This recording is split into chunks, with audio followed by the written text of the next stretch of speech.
que vous allez très bien.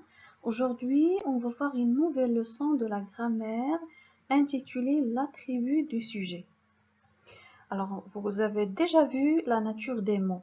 Alors, un mot peut être soit un nom propre ou bien commun, un adjectif, et peut être un adverbe, un verbe, une préposition comme à, de, pour, etc. Un pronom personnel comme je, tu, il, nous, ou bien des déterminants. Alors, comme vous voyez, l'attribut du sujet, c'est une fonction, ce n'est pas une nature. C'est une fonction comme le sujet, le complément du nom, le complément d'objet, le complément circonstanciel. On va voir cet exemple et vous allez comprendre qu'est-ce que ça veut dire un attribut. Mozart était un musicien remarquable. Le sujet de cette phrase, c'est Mozart. Le verbe, c'est était. On va voir quelle est la fonction de un musicien remarquable. Est-ce que c'est un COD ou bien d'autres choses? Alors, Mozart était un musicien remarquable. Comme vous voyez, c'est une qualité à Mozart. C'est Mozart qui est le musicien remarquable.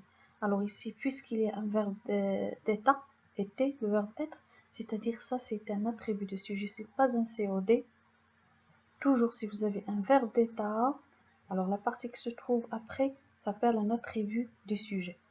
Vous avez déjà vu les verbes d'action. Vous connaissez par exemple écrire, c'est une action, courir, sauter, descendre, partir, manger, ce sont des choses qu'on fait.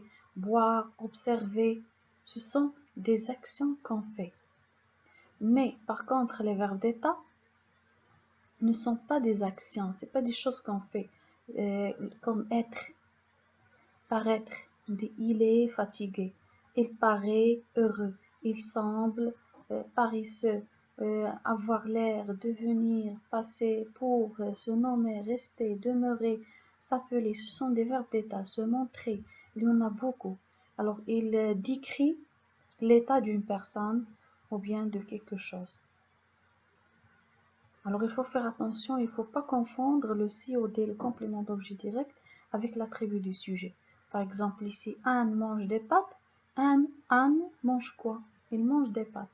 Alors les pâtes, c'est un COD. Et de plus, vous avez mange. Mange, c'est un verbe d'action. C'est-à-dire des pâtes, c'est un COD. Mais Anne semble fatiguée. Comme vous voyez ici, j'ai un verbe d'état. C'est sembler. Et puisque j'ai un verbe d'état, c'est-à-dire fatigué ici, c'est un attribut du sujet. Il me décrit Anne, ou bien il donne une qualité à Anne, parce que c'est Anne qui est fatiguée.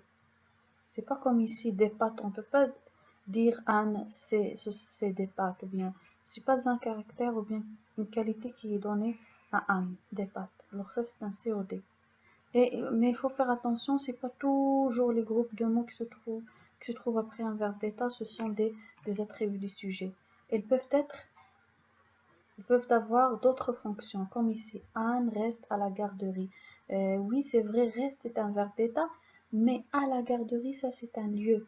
Ce n'est pas un caractère ou bien une caractéristique qui est donnée à Anne. Il ne décrit pas Anne à la garderie. À la garderie, c'est un lieu. C'est-à-dire, à la garderie, c'est un complément circonstanciel de lieu. Pour la nature de l'attribut du sujet, il peut être soit un adjectif qualificatif, par exemple, la chouette était blessée. Alors dans ce cas, l'adjectif s'accorde en genre et en nombre avec le sujet. La chouette c'est féminin, c'est un nom féminin. Blessé aussi, c'est un adjectif qui doit être féminin, on doit ajouter e. Comme il peut être un nom, soit commun ou bien propre. John est policier. Policier ici, c'est un nom commun. L'attribut peut être aussi un groupe nominal, comme Picasso était un très grand peintre. Alors l'attribut du sujet est séparé du sujet par un verbe d'état. Et l'attribut peut être soit un groupe nominal, soit un adjectif, soit un nom propre ou bien commun.